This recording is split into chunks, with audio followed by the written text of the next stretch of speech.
আমি কই না মনের কথা কই না, কার কাছে বলিব কথা, কার কাছে বলিব কথা, আশেকে তো মিলে না। আমি কই না মনের কথা, তা দরকার মনের কথা কই না মানুষ আছে না, আছে না?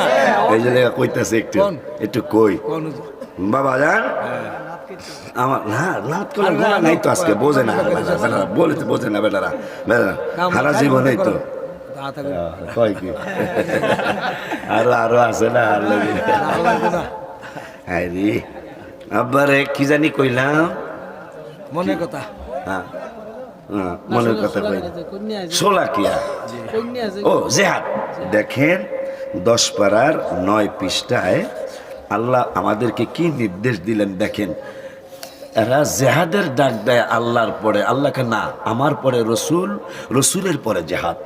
ভাইজানরা দেখা যায় এই যে আল্লাহ বলতেছেন কুল ইন কানা আবাউকুম, তোমার জন্মদাতা বাবা মা, ওয়া আবনাউকুম তোমার ছেলে মেয়ে, ওয়া ইখওয়ানুকুম তোমার আপন ভাই, ওয়া আজওয়াজুকুম তোমার বউ, ওয়া আশিরাতুকুম তোমার আত্মীয় স্বজন, ওয়া আমওয়ালুন ইকতারাফতুমুহা টাকা পয়সা ধন দৌলত, ওয়া তিজারাতুন তাখশাউনা তোমার ব্যবসা বাণিজ্য যা তুমি লোকসানের ভয় করো।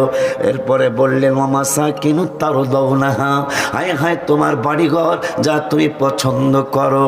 এরপরে আল্লাহ বললেন আহাব্বা, এই 8টা জিনিস থেকে আহাব্বা ইলাইকুম মিনাল্লাহ, আমি আল্লাহর ভালোবাসা বেশি হইতে হবে, ওয়া রাসূলিহি পরে রসুলের ভালোবাসা বেশি হইতে হবে, ওয়া জিহাদিন ফি সাবিলি 3 নম্বরে জিহাদের ভালোবাসা বেশি হইতে হবে।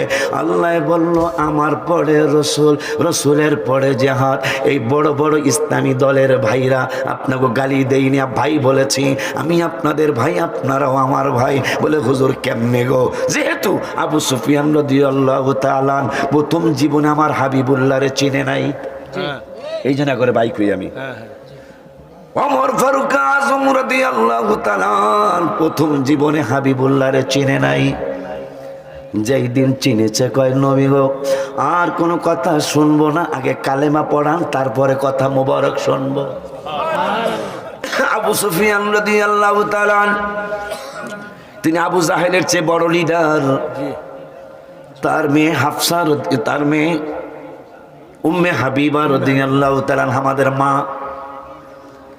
বাবাই মুসলমান হওয়ার আগে মেয়ে মুসলমান হয়ে হাবিবের স্ত্রীর মর্যাদা পেয়ে গেলেন। মেয়ের প্রতি বাবা অন্যরকম দুর্বল থাকে প্রত্যেক ফ্যামিলিতে, কথা কয় না, ছেলে মেয়েরা সবাই আদর করে, কিন্তু মেয়ের একটু বেশি আদর করে হাবিবুল্লাহর সুন্নত। মারহাবা।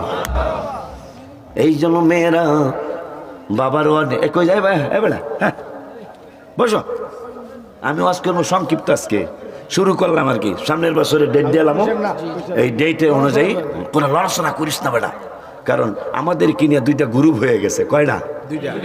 আমাদের কিনিয়া মাহফিল কিনিয়া 2টা গ্রুপ হয়ে গেছে। দরকার গেরাওয়ে একটা গ্রুপ কয় দোকান টোকান বইছে না, একটা গ্রুপ কয় এত সুন্দর চালতার আচারের দোকান, বড় আচারের দোকান, এবার 1 বছর পর সে আবার ভাবি। আর রহমতের ফেরেশতা কো যায় কোরআনের মাহফিলে যা, এখন আপনি কারে খুশি করবেন? কথা দিয়ে বেশি সুবিধা না, শয়তানের